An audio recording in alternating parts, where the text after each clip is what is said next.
ସମସ୍ତଙ୍କୁ study of ଏଜେସାର ଚ୍ୟାନେଲକୁ ସ୍ୱାଗତ ପିଲାମାନେ ଆଜିର ଭିଡ଼ିଓରେ ଆମେ ଆଲୋଚନା କରିବା ଯୁକ୍ତ 2 ବୋର୍ଡ଼ ପରୀକ୍ଷା 2026 ଯେଉଁ ପିଲାମାନେ 2026ରେ ବୋର୍ଡ଼ ପରୀକ୍ଷାକୁ ଦେବା ପାଇଁ ଯାଉଛନ୍ତି ଏବଂ ସେମାନେ ଗୋଟେ ଲକ୍ଷ୍ୟ ନେଇକି ଆଗେଇ ଥାନ୍ତି ଯେ ମୁଁ 90% ରଖିବି, ମୁଁ 80% ରଖିବି। ନିଶ୍ଚିତ ଭାବରେ ସେମାନେ ବର୍ଷ ଆରମ୍ଭରୁ ପ୍ରିପାରେସନ୍ କରିଥାନ୍ତି ଏବଂ ସେ ପ୍ରିପାରେସନ୍କୁ ମୁଁ ଆଉ ଟିକେ ଭଲ କରିବା ପାଇଁ ସେମାନଙ୍କୁ ମୁଁ ଏହି ଭିଡ଼ିଓରେ ସଜେସନ୍ କରିବି। ଏବଂ ମୁଁ ଆପଣମାନଙ୍କୁ କଥା ଦେଇଥିଲି ପିଲାମାନେ ଯେ ଆମ ଚ୍ୟାନେଲରେ ପ୍ରତିଦିନ କ୍ଲାସ୍ କରିବା। ଖାଲି ମୋର ପରୀକ୍ଷା ଏବଂ ପଢ଼ାପଢ଼ି ଥିବାରୁ ମୁଁ ଭିଡ଼ିଓ ଆଣିପାରୁନଥିଲି ପିଲାମାନେ, ସେଥିପାଇଁ ଆଜି ମୁଁ ସମୟ ପାଇକି ଆପଣମାନଙ୍କ ପାଇଁ ଭିଡ଼ିଓ ଆଣିଛି ଯେ ବର୍ଷ ଆରମ୍ଭରୁ ପରିଶ୍ରମ କରିବା ଏବଂ 90% ମାର୍କ ରଖିବା ପରୀକ୍ଷାରେ ନିଶ୍ଚିତ ଭାବରେ। ଆମର ଲକ୍ଷ୍ୟ ପିଲାମାନେ ବୋର୍ଡ଼ ଏକ୍ଜାମରେ 100 ଆଉଟ୍ ଅଫ୍ 100 କେମିତି କରିବା। ଦେଖନ୍ତୁ ପିଲାମାନେ, କେଉଁ ଦିନ କ'ଣ କ୍ଲାସ୍ କରିବା ନା ମଣ୍ଡେର ଆପଣମାନଙ୍କର MIL କରିବା, ସାହିତ୍ୟ ପ୍ରତିଦିନ ପିଲାମାନେ 7ଟା ବେଳେ ମୁଁ ଭିଡ଼ିଓ ଅପଲୋଡ଼ କରିବି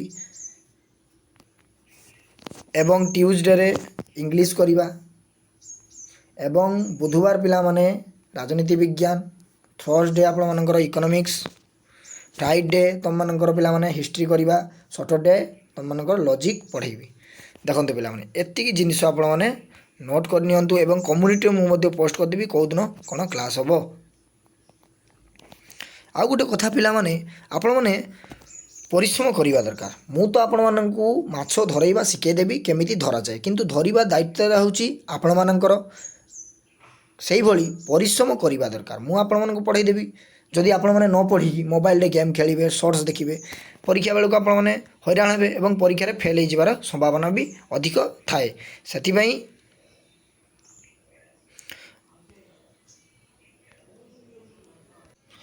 ପିଲାମାନେ ପ୍ରତ୍ୟେକ ଦିନ ପରିଶ୍ରମ କରିବା ଦରକାର।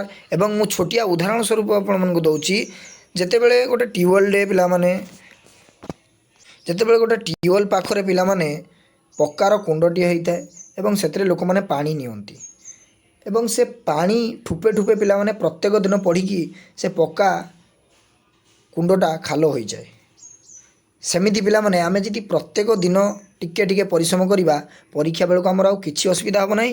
ଯେତେବେଳେ ପରୀକ୍ଷା ଆସିବ 100% ଆମମାନେ ଦେଇକି ଆସିବା। ଏବଂ ପିଲାମାନେ ଆପଣମାନଙ୍କ ଇଣ୍ଟରନାଲରେ